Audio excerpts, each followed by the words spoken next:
తర్వాత ప్రధానంగా యోగ శాస్త్రం అనేక పద్ధతులు కలయికగా ఉన్నది. అవి ఏంటంటే యోగా శాస్త్రంలో కొన్ని పద్ధతులు: హఠయోగం, రాజయోగం, కర్మయోగం, మంత్రయోగం, లయయోగం. నేను ఇందా చెప్పాను, పూర్వం నుంచి వస్తున్నవి ఇవి మాత్రమే. తర్వాత ఎవరు ఏది చెప్పినా అవన్నీ ఇప్పుడు పతంజలి యోగంలో ఉండే కొన్ని ఉంటాయి. అవన్నీ మొత్తం యాజ్ ఇట్ ఈజ్గా సామాన్యంగా ఈ రోజులు ఎవరు చేయలేరు.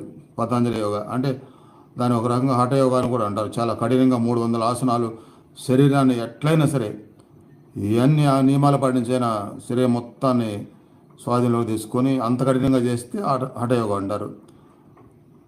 హఠయోగా అని పేరు పెట్టినా అలా ఎవరు చేయించరు, పేరు మాత్రమే పెట్టుకుంటారు. అందుకని అన్ని వివరాలు తెలుసుకోవాలన్నమాట.